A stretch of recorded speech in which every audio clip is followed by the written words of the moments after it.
Throughout his ministry, President Au Russell cours M. de son Nelson has ministère, studied and taught. le président Nelson a étudié et enseigné ce qui touche aux alliances de Dieu avec ses enfants. Il est lui-même l'exemple brillant de quelqu'un qui marche sur le chemin des alliances. Dans son premier message en tant que président de l'Église, il a déclaré « Votre engagement à suivre le Seigneur et à contracter des alliances avec lui et à les respecter ouvrira la porte à tous les privilèges spirituels et à toutes les bénédictions accessibles aux femmes, aux hommes et aux enfants, où qu'ils soient. Les ordonnances du Temple et les alliances que vous y contractez sont la clé pour fortifier votre mariage, votre famille et votre capacité à résister aux attaques de l'adversaire. Le culte au Temple et le service que vous y accomplissez pour vos ancêtres vous apporteront davantage de révélations personnelles et de paix et fortifieront votre engagement de rester sur le chemin des alliances. » Qu'est-ce que le chemin des alliances? C'est le seul chemin dans cette vie qui mène au royaume céleste de Dieu. Nous nous engageons sur ce chemin quand nous franchissons la porte du baptême, puis marchons résolument, avec constance dans le Christ, ayant une espérance d'une pureté parfaite et l'amour de Dieu et de tous les hommes, les deux plus grands commandements, jusqu'à la fin. En avançant sur le chemin des alliances, qui se poursuit au-delà de la condition mortelle, nous recevons toutes les ordonnances et toutes les alliances qui ont trait au salut et à l'exaltation.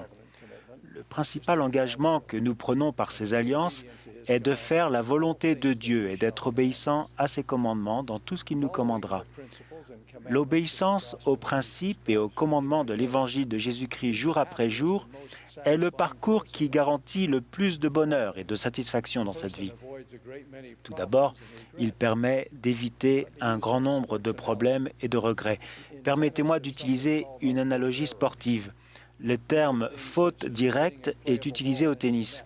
Il désigne les situations où le joueur renvoie dans le filet une balle qui aurait pu être jouée ou bien commet une double faute lors du service. On considère les fautes directes comme étant le résultat d'une maladresse du joueur plutôt que la conséquence d'un coup habile de son adversaire. Trop souvent, nous sommes à l'origine de nos problèmes ou de nos épreuves. Ils sont le résultat de mauvais choix ou de ce que l'on pourrait qualifier de fautes directes. Quand nous avançons diligemment sur le chemin des alliances, nous évitons tout naturellement bon nombre de fautes directes. Nous évitons les nombreuses formes de dépendance. Nous ne tombons pas dans les fossés de la conduite malhonnête. Nous franchissons le gouffre de l'immoralité et de l'infidélité. Nous contournons les personnes et les choses qui, quand bien même elles sont populaires, compromettraient notre bien-être physique et spirituel. Nous évitons les choix qui nuisent à autrui ou les désavantages et prenons au contraire l'habitude de l'autodiscipline et du service. On rapporte que J. Golden Kimball a déclaré « Je n'ai peut-être pas toujours marché sur le chemin étroit et resserré, mais je m'efforce de le croiser aussi souvent que possible. » Dans un cadre plus sérieux, je suis sûr que Frère Kimball aurait été d'accord pour dire que si nous voulons d'une part être protégés des souffrances évitables et d'autre part surmonter les difficultés inévitables de la vie, notre meilleur espoir est de rester sur le chemin des alliances et de ne pas nous contenter de le croiser. Certains pourraient dire « Je peux faire de bons choix avec ou sans le baptême. Je n'ai pas besoin d'alliance pour être quelqu'un d'honorable ni pour réussir. » Il y a en effet beaucoup de personnes qui, sans se trouver sur le chemin des alliances, prennent des décisions et apportent des contributions qui rappellent celles de personnes qui se trouvent sur le chemin. On pourrait dire qu'ils récoltent les bénédictions qui découlent du fait qu'ils marchent sur un chemin conforme aux alliances. Alors, en quoi le chemin des alliances est-il différent? En fait, la différence est d'une importance sans pareille et éternelle. Elle comprend la nature de notre obéissance, le caractère de l'engagement de Dieu envers nous, l'aide divine que nous recevons, les bénédictions liées au rassemblement du peuple de l'Alliance et, chose plus importante encore, notre héritage éternel. Tout d'abord, la nature de notre obéissance à Dieu. Au-delà d'avoir de bonnes intentions, nous nous engageons solennellement à vivre de toute parole qui sort de la bouche de Dieu. En cela, nous suivons l'exemple de Jésus-Christ. Par son baptême, il montre aux enfants des hommes que, selon la chair, il s'humilie devant le Père et témoigne au Père qu'il lui obéira en gardant ses commandements. Dans le cadre des alliances, nous sommes déterminés à faire plus qu'éviter les erreurs ou être prudents dans nos décisions. Nous nous sentons responsables devant Dieu de nos choix et de notre vie. Nous prenons sur nous le nom du Christ. Nous nous concentrons sur lui, nous efforçant d'être vaillants dans le témoignage de Jésus et de nous imprégner de sa personnalité. Dans le cadre des alliances, l'obéissance aux principes de l'Évangile s'enracine dans notre âme. Je connais un couple dont l'épouse n'était pas pratiquante et le mari n'était pas membre de l'Église au moment de leur mariage. Je les appellerai Marie et John, non pas leur vrai nom. Quand ils ont eu des enfants, Marie a vivement ressenti le besoin de les élever en les corrigeant et en les instruisant selon le Seigneur, comme l'indiquent les Écritures. John l'a soutenu. Marie a fait d'importants sacrifices pour être présente à la maison et pour enseigner l'Évangile de manière régulière à ses enfants. Elle a veillé à ce que sa famille profite pleinement des services de culte et des activités de l'Église. Marie et John sont devenus des parents exemplaires et leurs enfants, des garçons pleins d'énergie, ont grandi dans la foi et dans le dévouement aux principes de l'Évangile. Les parents de John, les grands-parents des garçons, étaient satisfaits des accomplissements de leur petit-fils et de la vie saine qu'il menait, mais en raison d'une certaine hostilité envers l'Église, ils voulaient attribuer cette réussite exclusivement aux compétences pédagogiques de John et de Marie. Bien que n'étant pas membre de l'Église, John n'a pas laissé libre cours à cette évaluation. Il a insisté sur le fait que ce qu'observaient ses parents était le fruit des enseignements de l'Évangile, imputable aussi bien à ce que ses fils vivaient à l'Église qu'à ce qui se passait chez eux.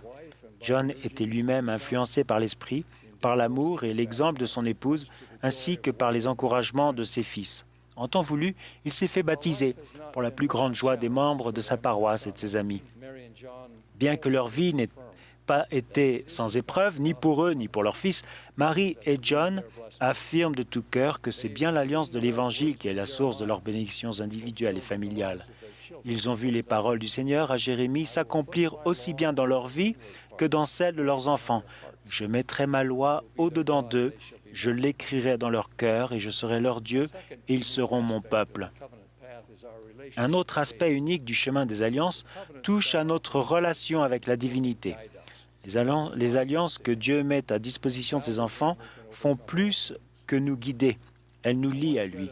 Un jour, j'ai lu l'article d'un journaliste très mal informé qui expliquait que la méthode que nous employons pour accomplir des baptêmes pour les morts consiste à plonger des bobines de microfilm dans l'eau.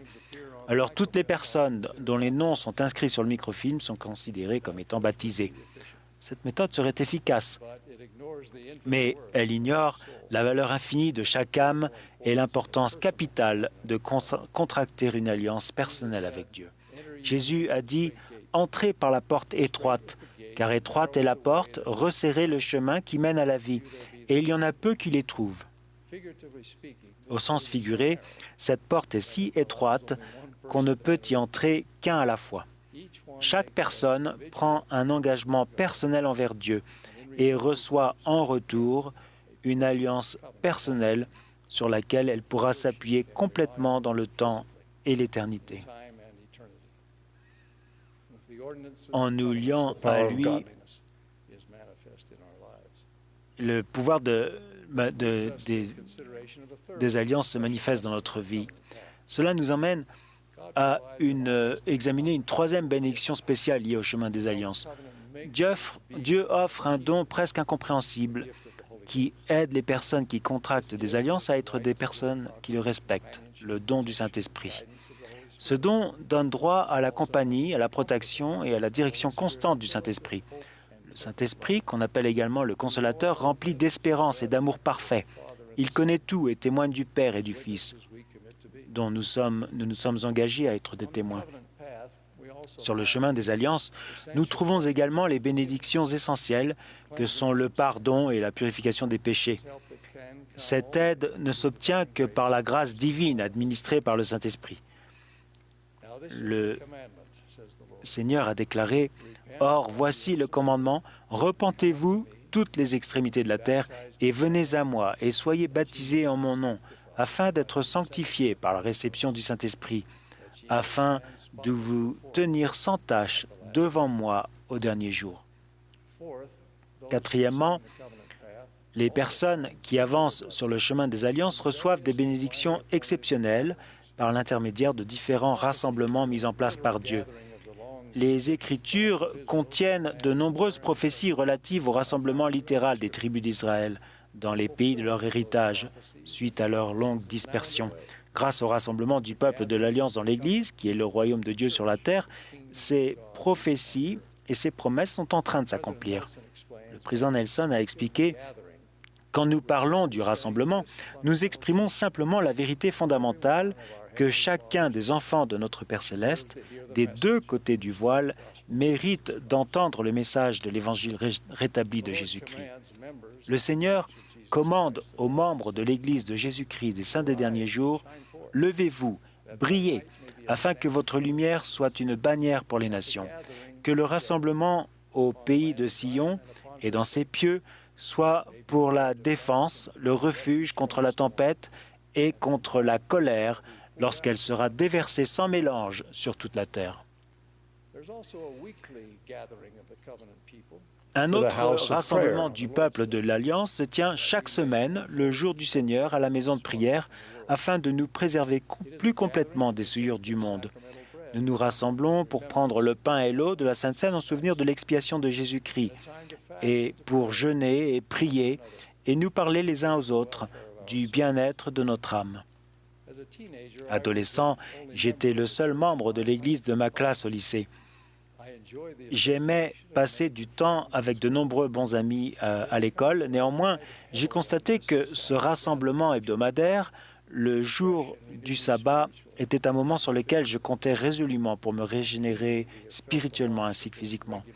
Oh, combien ce rassemblement régulier dans l'Alliance nous a durement manqué au cours de la pandémie actuelle. Nous sommes impatients de pouvoir à nouveau nous réunir comme avant. Enfin, le peuple de l'Alliance se rassemble au Temple, la maison du Seigneur, afin de recevoir les ordonnances, les bénédictions et la révélation que l'on n'obtient qu'à cet endroit.